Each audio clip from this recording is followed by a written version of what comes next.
الحمد لله نحمده ونستعينه ونستغفره ونعوذ بالله من شرور أنفسنا ومن سيئات أعمالنا من يهده الله فلا مضل له ومن يضلله فلا هادي له وأشهد أن لا إله إلا الله وأشهد أن محمدا عبده ورسوله قال الله تبارك وتعالى في كتابه المجيد والفرقان الحميد أعوذ بالله من الشيطان الرجيم بسم الله الرحمن الرحيم يوم تبيض وجوه وتسود وجوه عن ابن عباس رضي الله تعالى عنهما قال قال رسول الله صلى الله عليه وسلم تبيض وجوه أهل السنة والجماعة وتسود وجوه أهل البدع والضلالة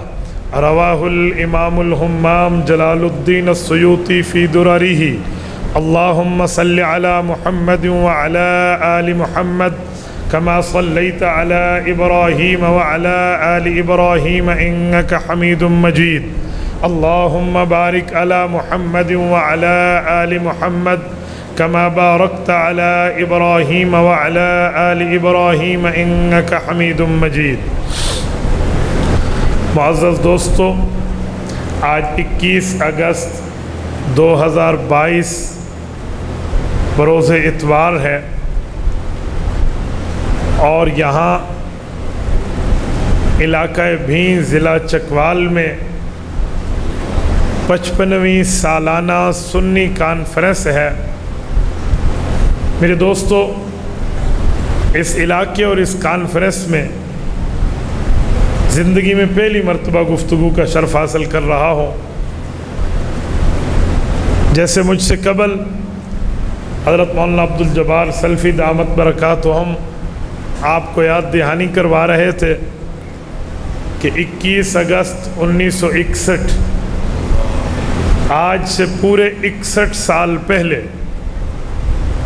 حضرت امیر شریعت سید عطا اللہ شاہ بخاری رحمہ اللہ دنیا سے گئے ہیں۔ دعا فرمائے رب کریم ان کی تربت اقدس پر کروڑوں اربوں رحمت نازل فرمائے۔ میرے دوستو، جو قوم اپنے اکابر کے کردار کو یاد رکھتی ہے اس قوم کا نوجوان کبھی خوابیدہ اور سونے والا نہیں ہوتا۔ ہمیں چاہیے کہ ہماری تگ و دو جہاں دنیا کے لیے ہے، معیشت اور معاش کے لیے ہے، تجارت وغیرہ کے لیے ہے، وہاں ہم پورے دن میں روزانہ دین کے بارے میں کوئی نہ کوئی دینی بات سیکھتے رہیں۔ ہمارے دن میں ایسا دن کوئی نہ آئے، ہماری زندگی میں ایسا دن کوئی نہ چڑھے جس دن ہم دین کے بارے میں نئی سے نئی معلومات روزانہ کی بنیاد پہ نہ سیکھیں۔ پورے دن میں آپ کاروبار ضرور کریں، معیشت و معاش کے معاملات میں ضرور جائیں، لیکن دینی معاملات میں علماء کے قریب رہ کر، اہل اللہ کی صحبت میں رہ کر بندہ جتنا ہو سکے دینی معاملے میں روزانہ نئی نئی بات سیکھتا چلا جائے۔ میرے دوستو، کانفرنس کا عنوان ہے سنی کانفرنس، اور میرے ذمے لفظ سنی کا تعارف لگا ہے کہ میں آپ کے سامنے اہل سنت والجماعت کا تعارف پیش کروں کہ ہم خود کو سنی کیوں کہتے ہیں، کس بنیاد پہ کہتے ہیں، اس کے دلائل اور اس کے براہین کیا ہیں۔ ورنہ ہمارا نوجوان تو کہے گا میرا ابا سنی تو میں سنی، میرا دادا سنی تو میرا ابا سنی، میری ماں سنی تو ہم سنی۔ سنی کا مطلب کیا ہے؟ کیا سنی کا لفظ فرقہ واریت کی دعوت ہے؟ کیا سنی کا لفظ کوئی دہشت گردی کی علامات ہے؟ کیا سنی کا معنی ملک پاکستان کو تقسیم کرنا ہے؟ میں نے آج اسی عنوان پر آپ کی خدمت میں بات کرنی ہے۔ توجہ رکھنا، ہم اہل حق، اہل سنت والجماعت ہیں اور ہم امن کے داعی ہیں، ہم دہشت گردی کے داعی نہیں ہیں۔ میرے اکابر کی تاریخ ہے کہ ہم نے ہر موقع پر امن و امان کو برقرار رکھنے میں صرف اپنا پسینہ نہیں اپنی خون کی ندیاں بہائیں۔ میرے اکابر کی تاریخ ہے، ہم نے اپنی جان، اپنا مال، اپنے اوقات، اپنی اولادیں، اپنا سب کچھ قربان کر کے اس دھرتی کو پرامن رکھا ہے، اور انشاءاللہ تعالی رکھیں گے۔ تو سنی کانفرنس کا اشتہار چھاپ کر، سنی کانفرنس کا پینافلیکس چھاپ کر، سنی کانفرنس کا عنوان دے کر، سنی کانفرنس کی اسٹیج سجا کر ہم کوئی تقسیم کی بات نہیں کر رہے، ہم کوئی فرقہ واریت کی بات نہیں کر رہے، بلکہ اصلی دین کا تعارف پیش کر رہے ہیں۔ آپ کہیں گے کیسے؟ میرے دوستو توجہ رکھنا، یہ جو اہل و سنت والجماعت کا لفظ ہے، جس کا مختصر لفظ سنی ہے، اصل لفظ اہل و سنت والجماعت ہے، یہ لفظ کسی مولوی کا بنایا ہوا نہیں ہے، یہ لفظ ہمارے اکابر میں کسی نے اپنے کتاب پہ لکھ کے صرف چھاپ نہیں دیا، بلکہ یاد رکھیں جو میں نے آیت کریمہ خطبے میں پڑھی ہے، اس کی تفسیر میں یہ لفظ اور یہ ٹائٹل ہمیں ہمارے آخری نبی حضرت رسول اللہ نے دیا۔ میں ایک بات کرنے لگا ہوں، آپ میں جتنے نوجوان بیٹھے ہیں، میں ان نوجوانوں کو بیداری کی دعوت دیتے ہوئے کہنا چاہتا ہوں، میرے جملوں کو ضائع نہ ہونے دینا، آخر وقت تک ہمتن گوش متوجہ ہوں اور ان دلائل کو سمجھیں اور ان دلائل کو یاد کریں، اور اس کے بعد کوئی آپ سے آپ کا ریلیجن انٹروڈکشن، آپ کا مذہبی تعارف، مسلکی تعارف کہ آپ مسلمان ہیں تو کون ہیں، یہ پوچھے تو آپ بتا پائیں۔ توجہ رکھو گے؟ آج مسئلہ یہ ہے، ہم لوگ اپنا قومی تعارف تو کراتے ہیں، ہم لوگ اپنا علاقائی تعارف تو کراتے ہیں، ہم لوگ اپنے زبانی تعارف تو کراتے ہیں، اپنے وسیب کی کارگزاریاں اور تعارف اور باتیں اور نشانیاں اور علامات تو بتاتے ہیں، لیکن کوئی ہم سے اگر ہمارا دینی، کوئی ہم سے ہمارا اسلامی، کوئی ہم سے ہمارا مذہبی تشخص پوچھتا ہے، مذہبی تعارف پوچھتا ہے، تو ہمارا نوجوان آئیں بائیں شائیں کر لیتا ہے، بغلیں جھانکنا شروع کر دیتا ہے۔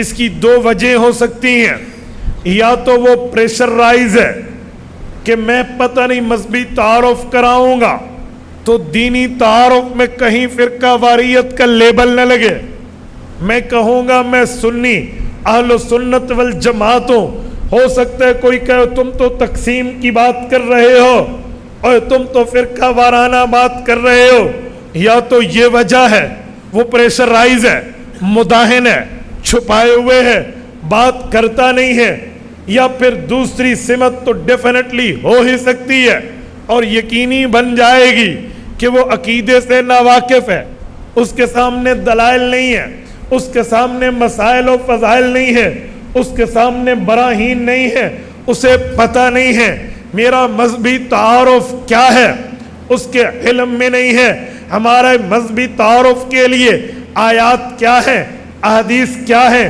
صحابہ کے اقوال کیا ہے، وہ ناواقف ہے، اسی لیے چپ ہو جاتا ہے۔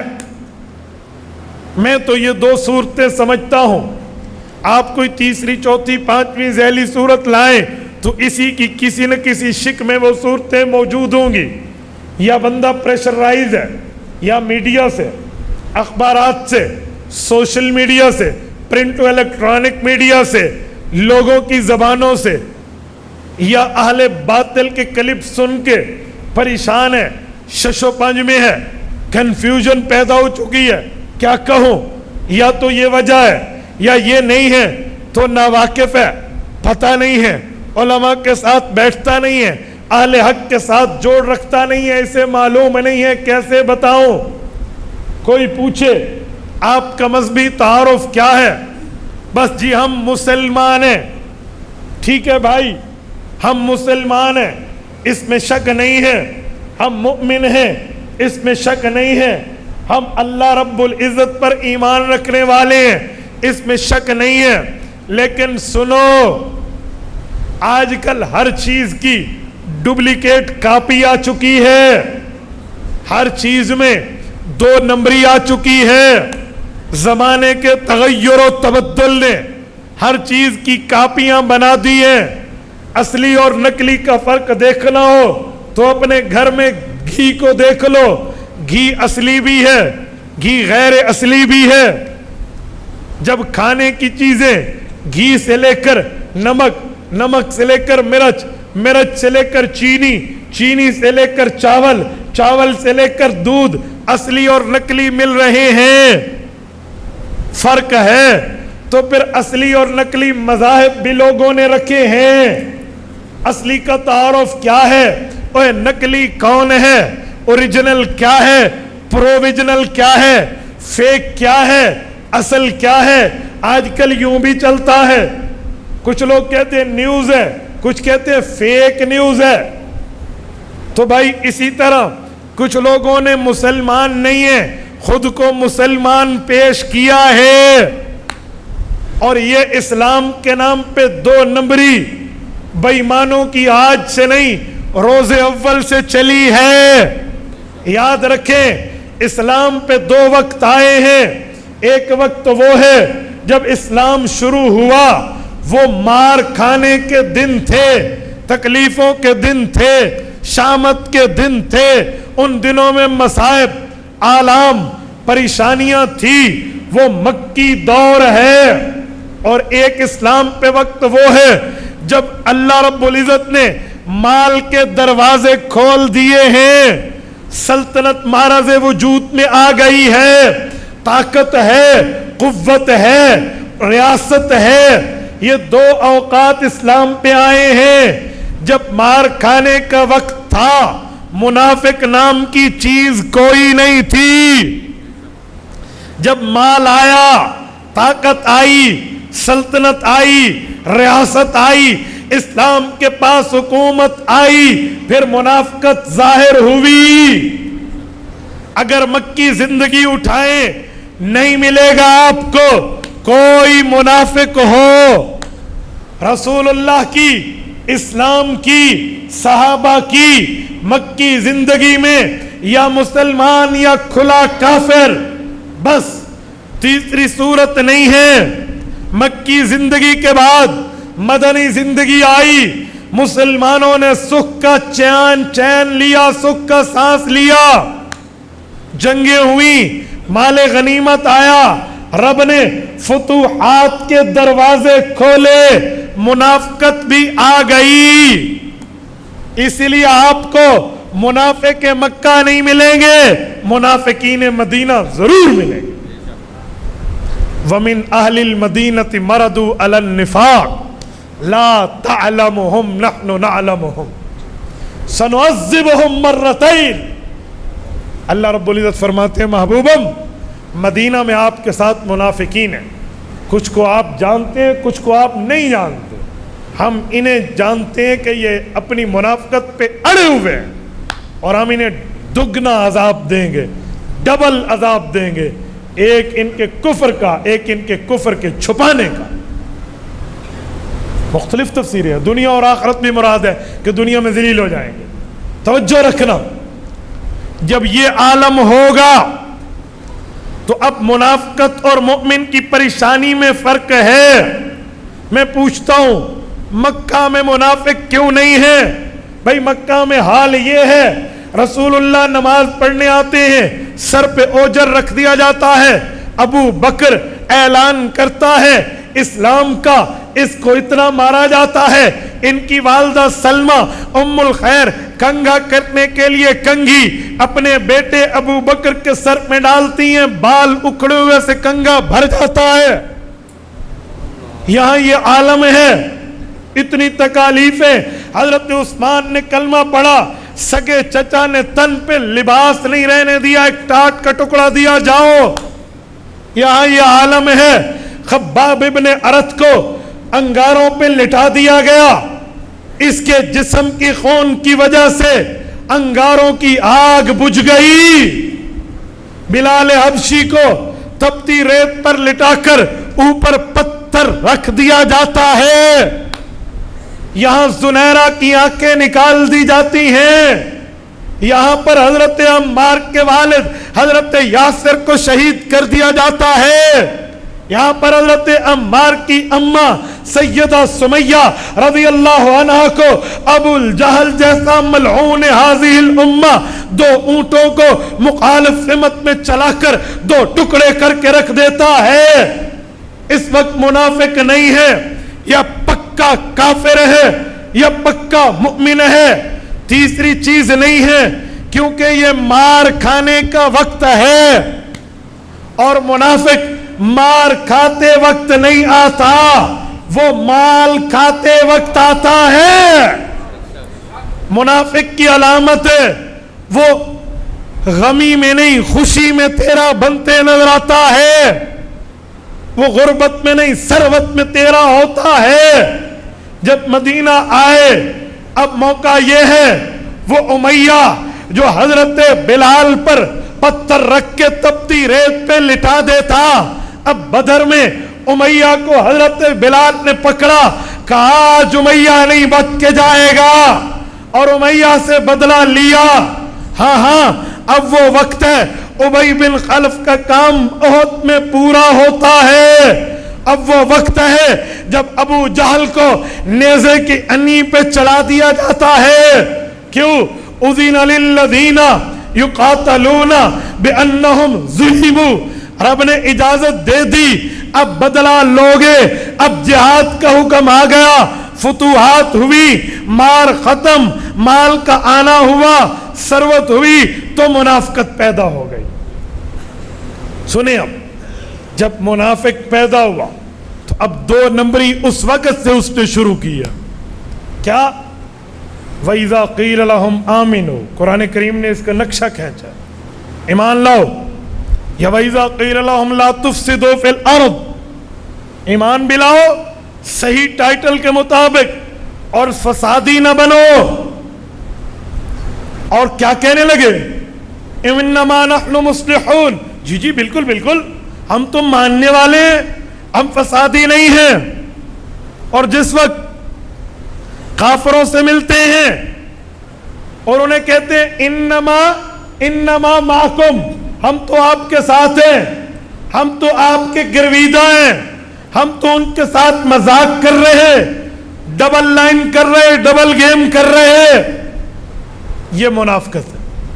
یہ کب آئی ہے؟ جب اسلام کو طاقت مل رہی ہے۔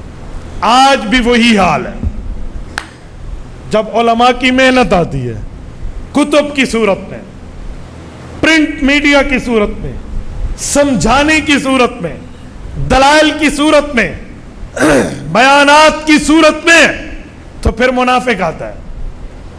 وہ اپنے کلپ کے ذریعے، کتاب کے ذریعے، جھوٹے واز کے ذریعے خود پہ لیبل مسلمان کا لگا کر اپنے کفر کو اسلام کے نام پہ پیش کرتا۔ اسی کو ایک شاعر نے کہا کہ اہل زمانہ کے حالات کیا ہیں، کہا الہی آبرو رکھنا، بڑا ظالم زمانہ ہے، دلوں میں کفر رکھتے ہیں، بظاہر دوستانہ ہے۔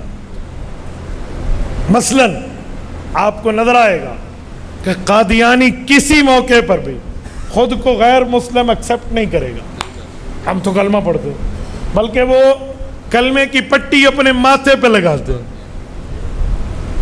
قائد ملت اسلامیہ مولانا مفتی محمود رحمہ اللہ ارشاد فرماتے ہیں کہ قومی اسمبلی میں جب ہمارا ان سے ٹاکرا ہوا تو اس وقت مرزا ناصر اپنے ماتھے پہ کلمہ طیبہ کی پٹی لکھ کر لایا تھا۔ کیوں؟ تاکہ جو قومی اسمبلی کے سادے ممبران بیٹھے ہیں وہ یہ کہہ سکے کہ مفتی محمود تم تو کہتے ہو ہم اصلی مسلمان ہیں، یہ اصلی کافر ہے، اس نے تو کلمہ ماتھے پہ لگایا ہے، تم نے تو کوئی بیج نہیں لگایا۔ یہ 2 نمبری پرانے دور سے شروع تھی، ان نے لے لی۔ اسی طرح جن کا بغض پیغمبر کے صحابہ سے یا پیغمبر کی اہل بیت سے، جن نے پیغمبر کی جماعت کو سب کے سامنے اچھا بند کمرے میں نعوذ باللہ لعنت کرنی ہے، اس کا بھی کون سا اسلام سے واسطہ، کون سا تعلق؟ وہ بھی کہے گا بھئی تم کلمہ چھوٹا، ہم تم سے بھی بڑا پڑھتے ہیں۔ آپ کیا کرو گے؟ ہم تم سے بھی بڑا کلمہ پڑھتے ہیں، پھر بھی ہم کافر، ہمارا اسلام سے کوئی واسطہ نہیں، ہمارا اسلام سے کوئی تعلق نہیں، وہ بھی مسلمان بن کے آئے گا۔ اسی طرح منکرین حدیث کا طبقہ جو رسول اللہ کہہ لیجئے، بڑے شوق و ذوق سے کہہ لیجئے، اس عقیدے اور نظریے سے کہہ لیجئے کہ ادھر سے درود پاک پڑھیں گے فرشتے لے جائیں گے، بولیے، اور رسول اللہ کی قبر پہ پڑھیں گے آقا نامدار، بولیے، خود سنیں گے یا نہیں سنیں گے؟ جس کا عقیدہ ہے وہ ذرا ہاتھ کھڑا کرے، جتنے بیٹھے ہاتھ کھڑے رکھیے، ہاتھ کھڑے رکھیے، جس کا عقیدہ ہے وہ ہاتھ بلند رکھے۔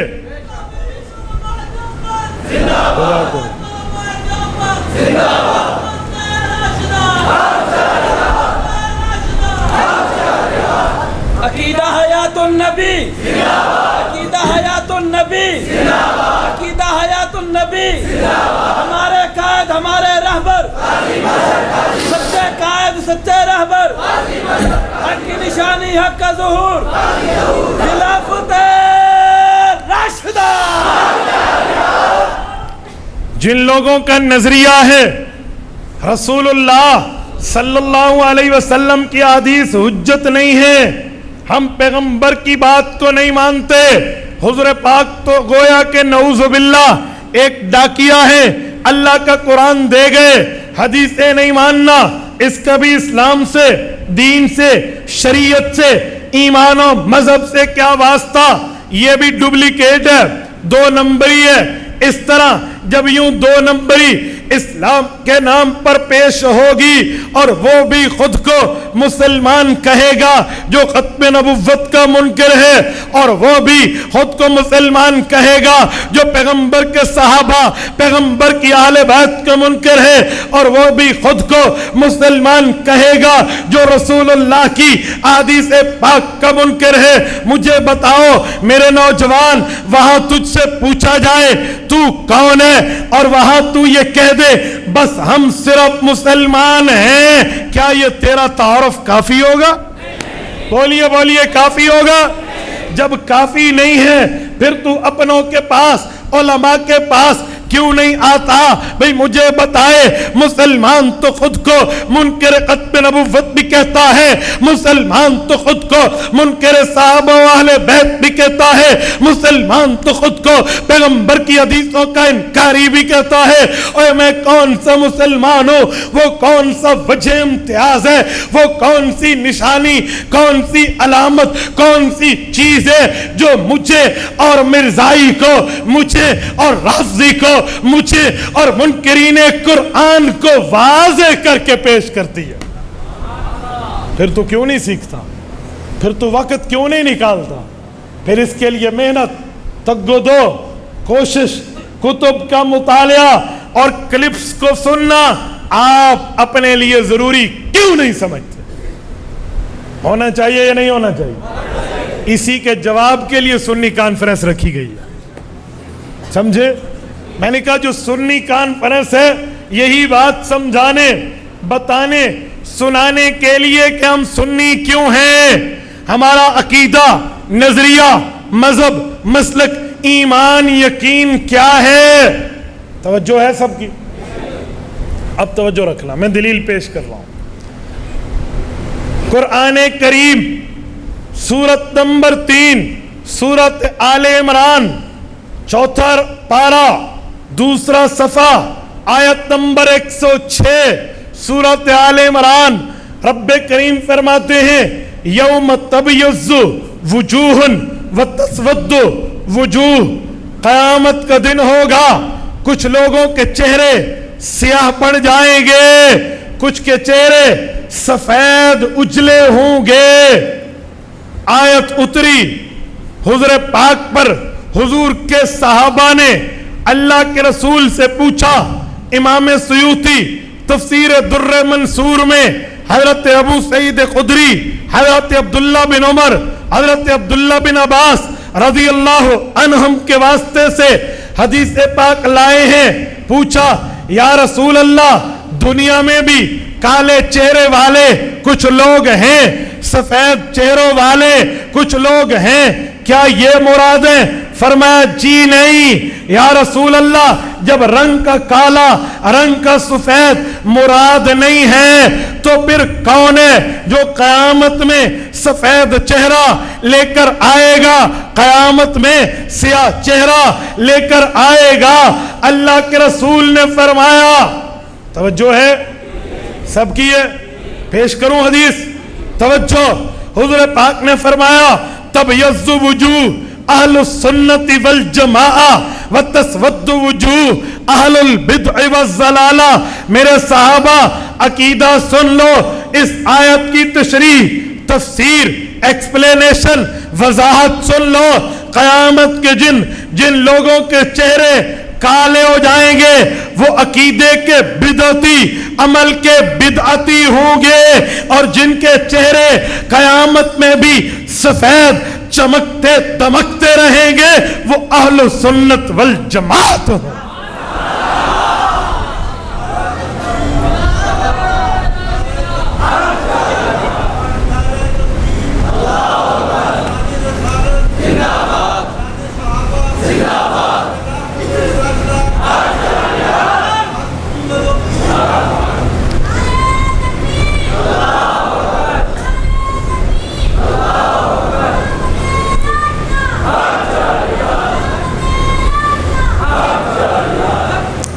توجہ رکھنا، حضور پاک نے کیا فرمایا؟ جن کے چہرے سیاہ پڑیں گے یہ گمراہ اہل بدعت ہوں گے، چاہے عقیدے کا بدعتی ہو یا عمل کا بدعتی ہو، لیکن جن کے چہرے چمکتے دمکتے سفید ہوں گے وہ کون ہوں گے؟ سارے بولیے، سارے، وہ کون ہوں گے؟ سب بلند آواز سے بولیے، کون ہوں گے؟ اہل سنت والجماعت ہوں گے۔ یہ ہمیں کس نے بتایا؟ بولیے بولیے، ہمیں کس نے بتایا؟ ہمارے نبی پاک نے، جس پہ کلمہ تو نے بھی پڑھا، جس پہ کلمہ میں نے بھی پڑھا، جس کے کلمے پڑھنے کی بدولت ہمیں قیامت میں سفارش ملے گی۔ میرے دوستو، ہمارا منجا، ہمارا مأوا، ہمارا ملجا، ہمارا ٹھکانہ، محبت کا اصلی گھر رسول اللہ صلی اللہ علیہ وسلم نے نام اہل سنت والجماعت دیا۔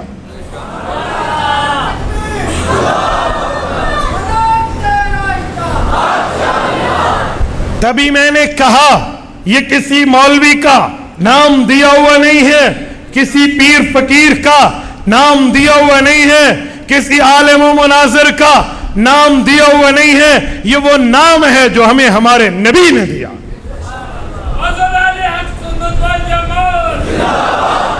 توجہ رکھنا، اب میں اس لفظ کی تفسیر پیش کر رہا ہوں کہ اہل سنت والجماعت نام تو ملا، اس کا مطلب کیا ہے؟ اہل سنت کا کیا معنی، والجماعت کا کیا معنی؟ سنیں، اہل سنت اس سے بھی ایک لفظ مراد ہے، ایک مطلب ہے، والجماعت اس سے بھی ایک مطلب ہے۔ یہ ہڈن پکچر پیش کر رہا ہوں، توجہ۔ اہل سنت دین نبی سے لینا، والجماعت اس کی تشریح حضور کے صحابہ سے لینا۔ کیا مطلب؟ دین نبی سے لینے کا کیا مطلب؟ اور تشریح صحابہ اور حضور کی اہل بیت سے لینے کا کیا مطلب؟ جب دین حضور سے لے رہے ہیں تشریح بھی حضور سے لے لیں، فائنل، بات ہی ختم۔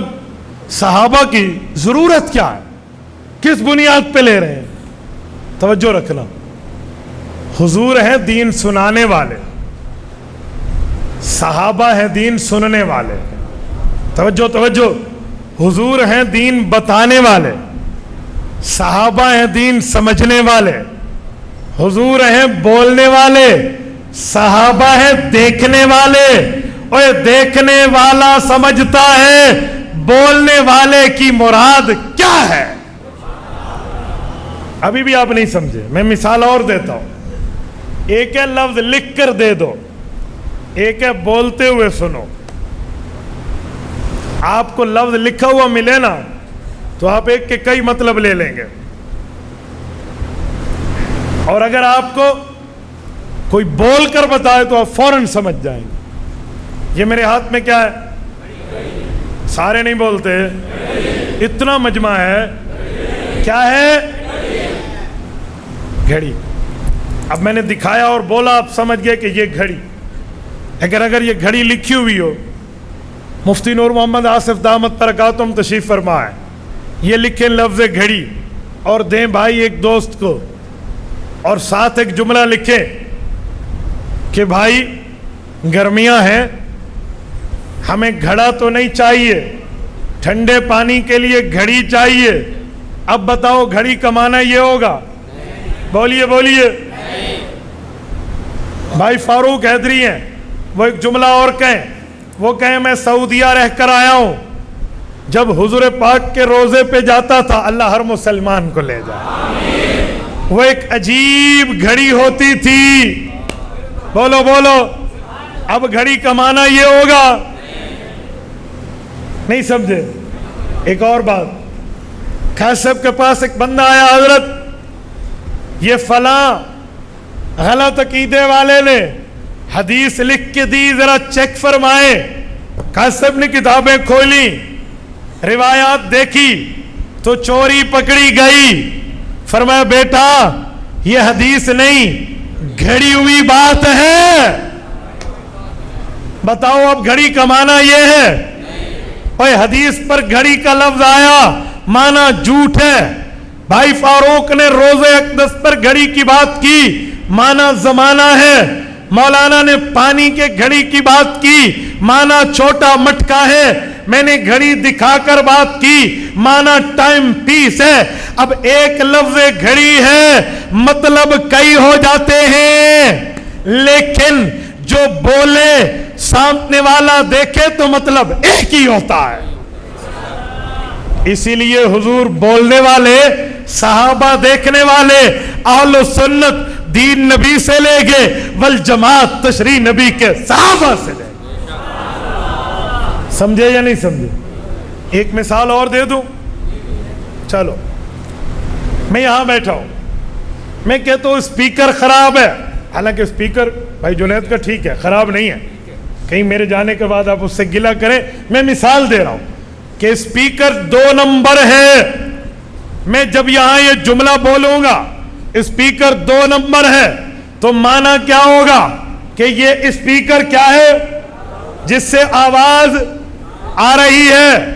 اور اگر قائد ملت اسلامیہ حضرت مولانا فضل الرحمان دامت برکاتہم قومی اسمبلی میں کہیں اسپیکر 2 نمبر ہے تو معنی کیا ہوگا؟ بولو بولو. وہاں وہ ایم این اے مراد ہوگا جو کنٹرولر آف دا ہاؤس پورے ایم این ایز کو کنٹرول کر رہا ہے. وہاں اسپیکر سے مراد وہ ہوگا، یہاں اسپیکر سے مراد اور ہوگا. آپ نے فرق کیوں کیا ہے؟ دونوں جگہ اسپیکر کا معنی ایک کیوں نہیں کرتے؟ آپ کہیں گے بھائی جگہ دیکھی جاتی ہے، ماحول دیکھا جاتا ہے، کہنے والے کی بات کو سننے والا سمجھ جاتا ہے. مطلب کیا ہے؟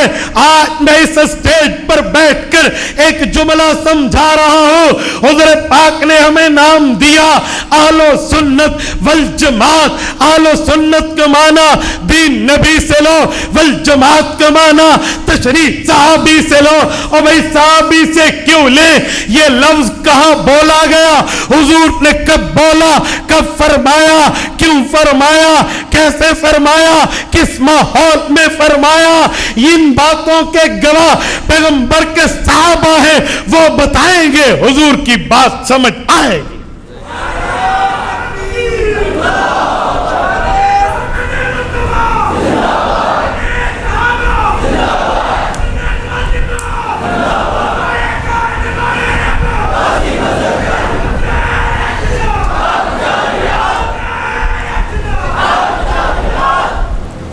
اب سمجھیں آپ اہل سنت والجماعت کا مطلب کہ دین نبی سے لیں، تشریح پیغمبر کے صحابہ سے لیں.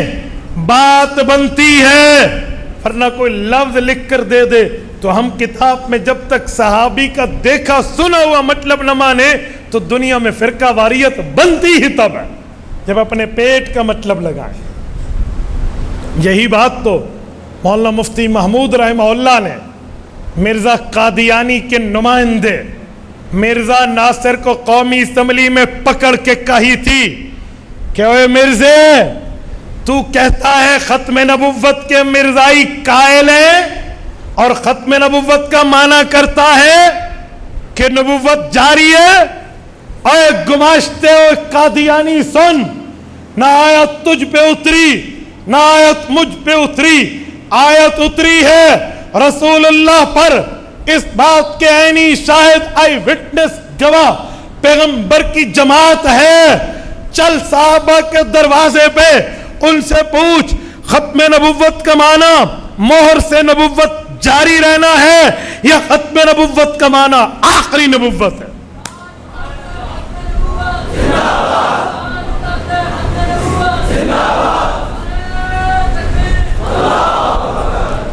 جب یہ جملہ حضرت مفتی صاحب نے فرمایا تو قادیانی کے چہرے پہ پہلے 11:45 بجے، پھر 12، پھر 12:15 اور 12:30 بجے اجی کام تے پورا ہو رہا ہے. کیوں؟ حضور کی بات کو حضور کی جماعت سمجھتی، حضور پاک کی بات کو پیغمبر کی جماعت سمجھتی ہے، تب جا کر بات پوری ہوگی، ورنہ جملہ پورا نہیں ہوگا. تو مفتی محمود رحمہ اللہ نے برسر اسمبلی مسند بزار کھول کے حدیث سامنے رکھ دی کہ حضرت ابو ہریرہ فرماتے ہیں پیغمبر علیہ السلام نے ختم نبوت کا معنی بتایا، انا آخر الانبیاء وانتم آخر الامم. لوگو میرے بعد نیا نبی کوئی نہیں، تمہارے بعد نئی امت کوئی.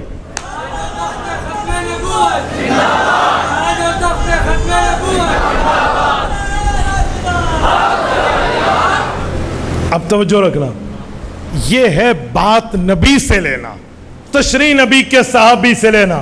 اے کاش اس مجمع میں بیٹھے اور نوجوان تک میرا یہ جملہ درد دل پہنچ جائے اور میں یہ بات کہہ پاؤں، سمجھا پاؤں، بتلا پاؤں، تمہارے دماغوں میں اتار پاؤں کہ دین اسلام میں تشریح کا مطلب کیا ہے. پیغمبر کے صحابہ نے پیغمبر کریم علیہ التحیت والتسلیم کی بات کو کس طرح سنا ہے اور کیسے آگے سمجھایا، بتایا، سنایا. خدا کی قسم پیغمبر کی جماعت کو اپنی اولادیں، اپنے اموال، اپنے اوقات، اپنی جوانیاں، صلاحیتیں لگانی پڑی، انہوں نے لگا دی، لیکن تشریحات رسالت، تشریحات قرآن، تشریحات فرمان نبوی آپ پر مجھ تک پہنچا دیا ہے. اب ہماری ذمہ داری یہ ہے، اسلامک رسپانسبلٹی یہ ہے کہ ہم دین اسلام کے ان دلائل و برہین کو لے کر، دلائل و براہین کو لے کر امت تک پہنچے، گلی گلی جائیں، در در جائیں، گھر گھر جائیں، ہر بندے تک جا کر دین محمدی کے اس پیغام کو لے کر، اس بات کو لے کر اٹھے اور پوری دنیا پہ ہم چھا جائیں. ہماری ذمہ داری ہے یا نہیں ہے؟ ذمہ داری ہے یا نہیں ہے؟ میرے دوستو، اس بنیاد پر میں نے کہا کہ آج سنی کانفرنس اسی لیے رکھی گئی کہ تمہیں بتایا جائے آئندہ تو نے اپنے اسلامی تعارف پہ بس یوں نہیں کہنا جی ہم صرف مسلمان ہیں، ہمارا مذہبی تعارف یہ ہے جو میں نے آپ کے سامنے رکھا ہے. کریں گے انشاءاللہ، سمجھائیں گے انشاءاللہ. میں اسی امید سے آپ سے اجازت چاہتا ہوں کہ اس چیز کو لے کر دلیل کی دنیا میں آج کے بعد آپ اپنا اسلامی تعارف کراتے ہوئے سر نہیں جھکائیں گے انشاءاللہ. اگر یہی بات ہے تو میں آپ سے اجازت چاہتا ہوں. اللہ آپ کو رمے صراط مستقیم عطا فرمائے، دین اسلام پر صحیح عمل کی توفیق عطا فرمائے. اقول قولی ھذا واستغفر اللہ وآخر دعوانا ان الحمد للہ رب العالمین.